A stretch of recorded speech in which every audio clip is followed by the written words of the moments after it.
हरे कृष्णा। जगत गुरु श्रील प्रभुपाद की जय। आज हम कामदा एकादशी पर बात करेंगे। कामदा, दा का मतलब है प्रदान करने वाला। कामदा का मतलब है जो हमारी जितनी भी कामनाएं हैं, डिज़ायर्स है, इच्छाएं हैं, उनको पूर्ति करने वाला, उनको प्रदान करने वाला ये व्रत है। जैसे यशोदा, दा का मतलब देने वाले, प्रदान करने वाले। यशोदा, जैसे माता यशोदा है, वो भगवान कृष्ण को यश प्रदान कर रही हैं। भगवान कृष्ण पूरे संसार को यश प्रदान कर रहे हैं, लेकिन माता यशोदा है वो भगवान कृष्ण को ही यश प्रदान कर रही है। तो दा का मतलब देना होता है, प्रदान करना होता है। जितनी भी इच्छाएं हैं हमारे इस व्रत का पालन करने से पूरी हो जाती है। ये जो व्रत है, ये इसका महिमा कहाँ पर वर्णित है? इसकी जो महिमा है वराह पुराण में वर्णित है। युधिष्ठिर महाराज ने भगवान कृष्ण से इस विषय में जिज्ञासा की थी। भगवान कृष्ण ने अपनी बात नहीं की। भगवान कृष्ण ने एक वार्तालाप हुआ था महर्षि वशिष्ठ और महाराज दिलीप के बीच में। जो ये महाराज दिलीप कौन है? जो महाराज दिलीप हैं ये अंशुमन के जो हैं पुत्र हैं और महाराज भगीरथ के पिता हैं। सूर्य वंश में आए थे। और ये क्यों महत्वपूर्ण है?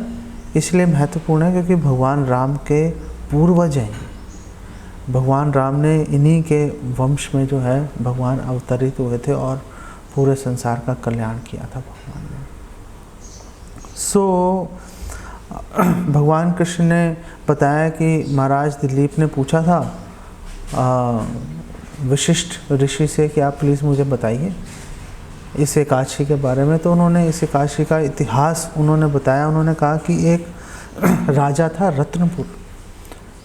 तो रत्नपुर नाम का जो राज्य था, इसको भोगीपुर भी इसको कहा जाता है।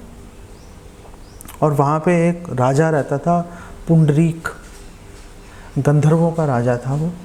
तो उसके राज्य में गंधर्व, किन्नर, सर्प इत्यादि सब रहते थे, बहुत ही शक्ति विशिष्ट लोग।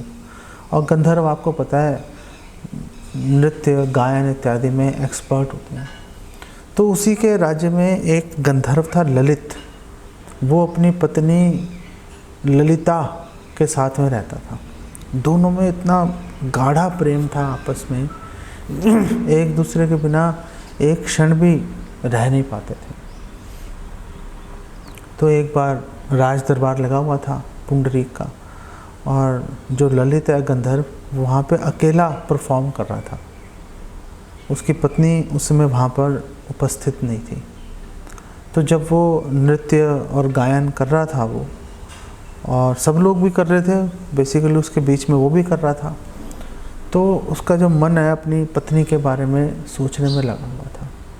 और अपनी पत्नी के बारे में सोचते सोचते उससे नृत्य और गायन में थोड़ा सा विसंगति आ गई। बोल रहा था जो बोलना चाहिए था, जो लय ताल पकड़ना चाहिए था, उसमें हल्का सा मिस्टेक आ गया। ये बड़ी महत्वपूर्ण बात है कि जो आसक्ति है, आसक्ति व्यक्ति को गलतियां करने पे मजबूर कर देती है। कर्तव्य जो है उसके माइंड से निकल जाता है कि मेरा क्या कर्तव्य है, कर्तव्य के बारे में भूल जाता है व्यक्ति। ये आसक्ति इतनी ख़राब चीज़ है। हमें इसका प्रसंग मिलता है जब भगवान कृष्ण ने अक्रूर को भेजा था हस्तिनापुर कि आप जाओ और जाकर, अभी युद्ध शुरू नहीं हुआ था महाभारत का, और जाकर आप समझाओ धृतराष्ट्र को कि वो पांडवों के साथ में सुतेला व्यवहार नहीं करे। उसके बच्चे हैं वो, तो प्रजा संतान की तरह होती है। संतान, भाई की संतान तो संतान ही होती है अपनी, उसमें भेदभाव नहीं कर सकते। तो अक्रूर गया, अक्रूर ने कई नीति वचन सुनाए धृतराष्ट्र को। धृतराष्ट्र ने सब सुने और धृतराष्ट्र ने कहा आपकी बहुत अच्छी बातें हैं, लेकिन आपकी बात मेरे हृदय रूपी जो गगन है, जो बादल हैं उसमें बिजली की तरह कौंध रही है, कौंधी खत्म हो गई, रुक नहीं रही उसके अंदर। क्यों नहीं रुक रही? प्रभुपाद वहाँ पे एक्सप्लेन कर रहे हैं, आसक्ति के कारण, क्योंकि उसकी आसक्ति थी दुर्योधन अपने पुत्रों में, अत्यधिक आसक्ति। उसके कारण से वो जो नीति वचन है, जो कर्तव्य है, उसके निर्वाह के बारे में उसको सोचने का अवसर नहीं मिल रहा था। सुन लिया फिर भी उस पर काम नहीं करेगा। तो इसी प्रकार से जो उस समय उसका कर्तव्य था ललित का, गंधर्व का, वो कर्तव्य से उसका मन भटक गया और विसंगति आ गई उसके नृत्य गीत में। अब वो बहुत मामूली सी मिस्टेक थी जो पुंडरीक राजा, उसको पता भी नहीं चली, उसको कोई मतलब हवा नहीं लगी कि भाई क्या हो रहा है। लेकिन वहाँ पे एक जो सर्प था करकोटक नाम का, उसने इस चीज़ को भांप लिया। अरे जब चलो भांप लिया, हो गई गलती भाई, जब किसी को पता नहीं चल रहा, ज़बरदस्ती क्यों मतलब उसको बढ़ावा देना, तूल देना बात को। वो गया और जाके उसने पुंडरीक को बोला कि देखो उसने ये गलती की है, उसने ये नृत्य और गायन के अंदर। और जब उसको पता चला तो उसको गुस्सा आ गया राजा को, पुंडरीक को। पता नहीं है उसको, उसने खुद अनुभव नहीं किया, किसी के बताने पर एकदम से उसका पारा गर्म हो गया। ऐसी हालत है भौतिक जगत में। हर व्यक्ति जो भगवत विमुख है वो ईर्ष्यालु है, ईर्ष्या का शिकार है वो। और अगर आप किसी को बोलो ना तुम ईर्ष्यालु हो, बोलेगा नहीं तुम गलत बोल रहे हो मेरे बारे में। वो अपने आप को ईर्ष्यालु स्वीकार नहीं करेगा वो व्यक्ति।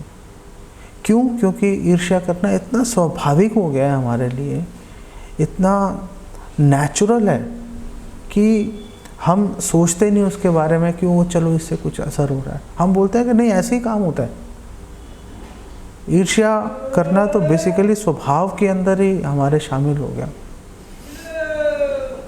तो वो ईर्ष्या के चलते वो सर्प ने जाके उसको एक कान भर दिए राजा के पुंडरीक के। पुंडरीक को गुस्सा आ गया, उसने बोला तूने ठीक से काम नहीं किया, पदम पदम यद विपदम। निकल जाते थे, निकल भी जाती बात, लेकिन इस भौतिक जगत में एक एक कदम के ऊपर खतरा है, कभी भी कुछ भी हो सकता है। आप कितने ही अपने आप को सुरक्षित महसूस कर लो, सब धराशायी हो जाती हैं चीज़ें। ये कोरोना चल रहा है, आप देखो लोग पैसे हाथ में लेके घूम रहे हैं, जिनके पास नहीं है वो तो मर ही रहे हैं, धड़ाधड़ मर रहे हैं लोग।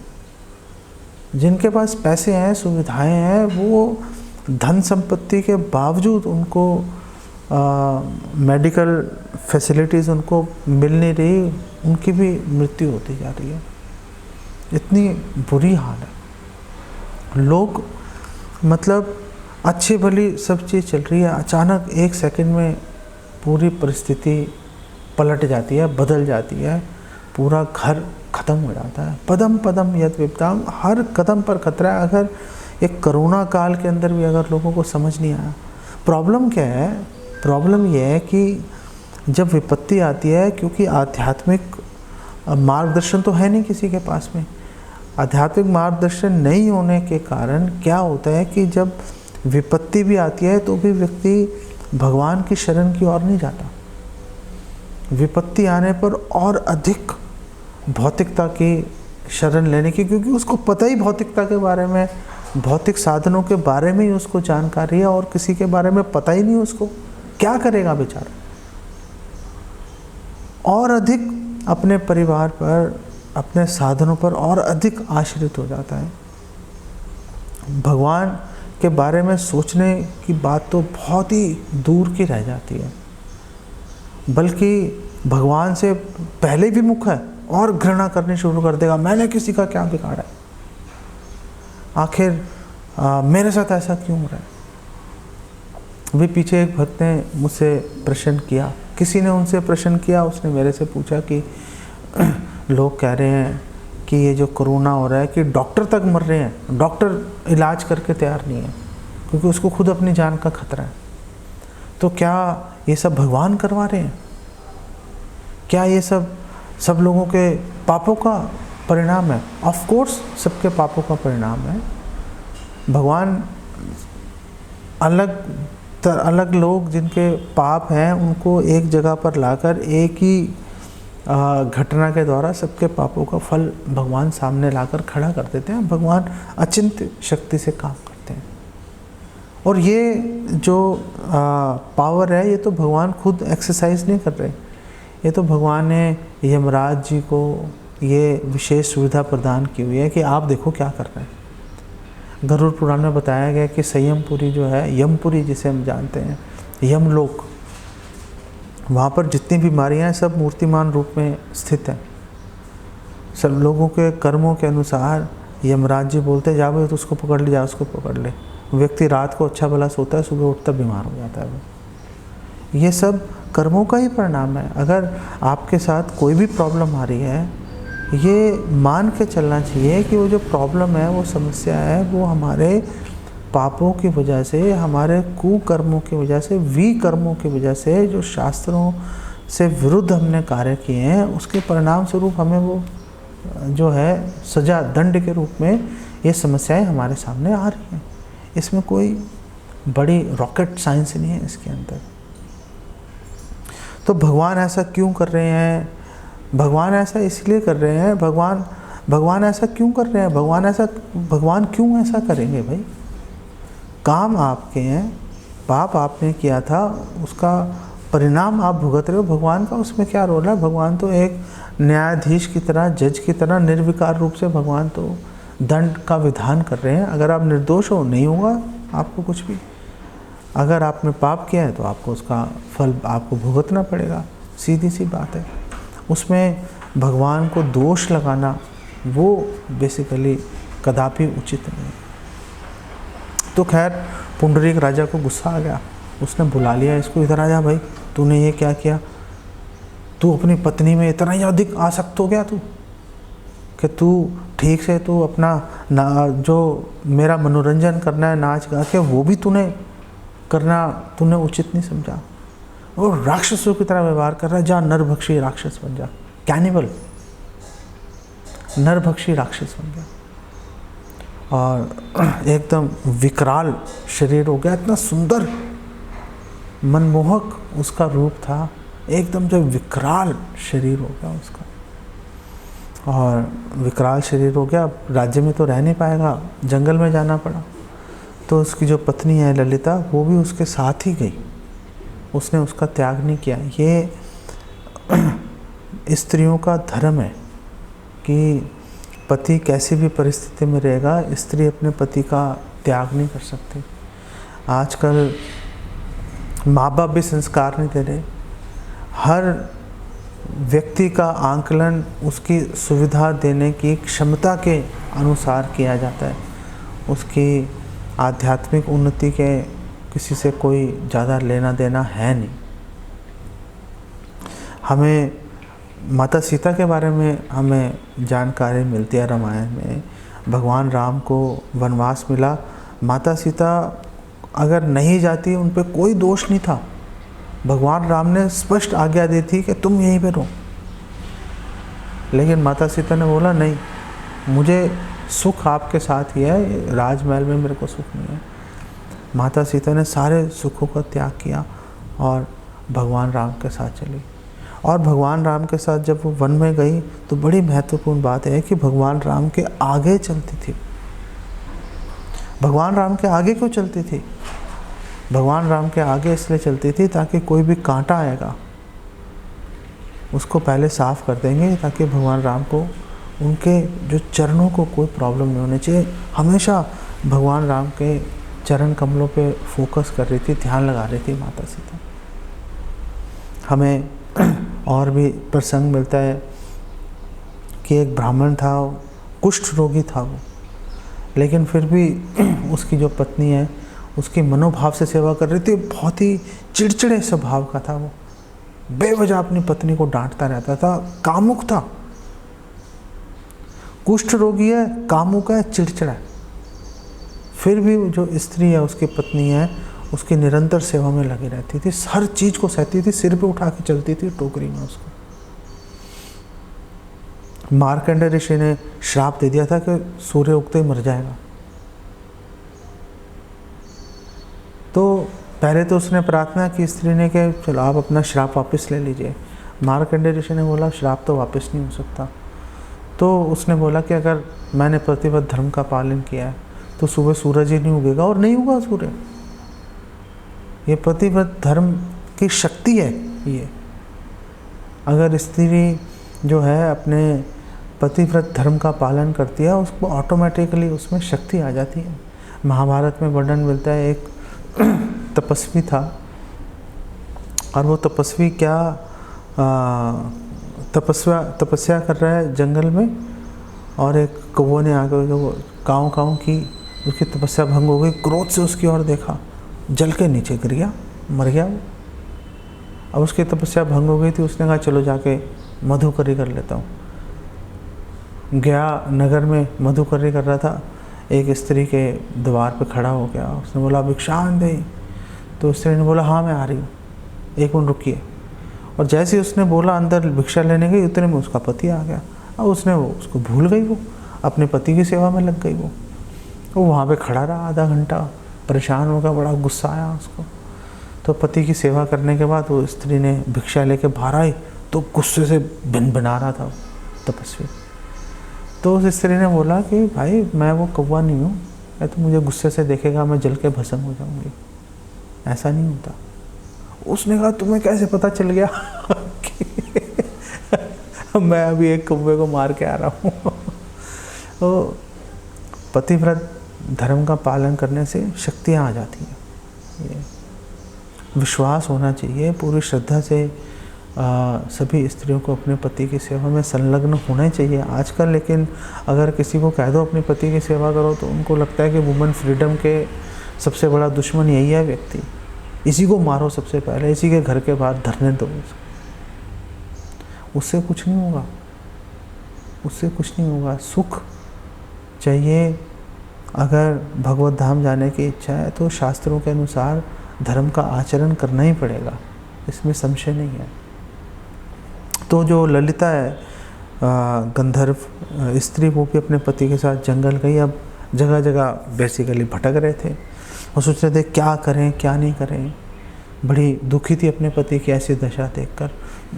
तो एक बार जंगल में भ्रमण कर रही थी तो विंध्य पर्वत के शिखर पर वहाँ उसको एक श्रृंगी ऋषि के आश्रम में पहुँची। वहाँ पर श्रृंगी ऋषि तपस्या में लगे थे। उन्होंने प्रणाम किया। तो बोला तू इतनी दुखी क्यों है भाई पुत्री, क्या हो गया? तो उसने अपनी सारी व्यथा बताई कि ऐसे ऐसे गंधर्व हूँ मैं, वृंदावन नामक गंधर्व की पुत्री हूँ मैं, और ललित गंधर्व की पत्नी हूँ। ये पुंडरीक राजा के श्राप के कारण नरभक्षी बन गया, आप प्लीज़ हेल्प कीजिए। तो वो श्रृंगी ऋषि ने बोला कि आप अभी जो है कामदा एकादशी आने वाली है, आप कामदा एकादशी व्रत का पालन कीजिए, उसके माध्यम से आपको इस जो कष्टप्रद दयनीय स्थिति है इससे आप बाहर निकल जाओगे। उसने कामदा एकादशी व्रत का पालन किया और व्रत का जो फल है उसने अपने पति के निमित्त प्रदान किया, तुरंत ठीक हो गया वो। और ठीक क्या हो गया, पहले से अधिक ही और सुंदर हो गया, पहले से अधिक ऐश्वर्यवान हो गया। तो धरती पे स्वर्ग गंधर्वों के साथ रह रहा था, अब तो स्वर्गलोक ही चला गया अपनी पत्नी सहित। तो सारे पाप खत्म हो गए, जो उसकी इच्छा थी वो इच्छा पूरी हो गई। लेकिन इस इच्छा में कमी है,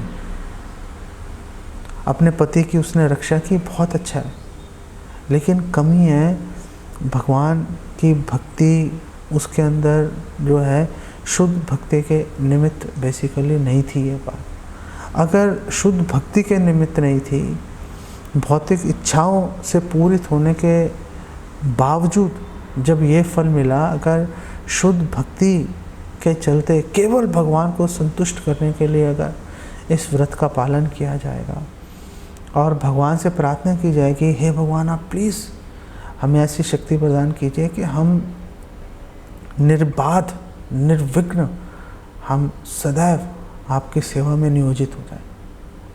तो जिस प्रकार ये ललिता गंधर्व स्त्री की इच्छा पूरी हुई थी, क्या भगवान अपने शुद्ध भक्तों की इच्छा पूरी नहीं करेंगे? अवश्य करेंगे भगवान इच्छा पूरी।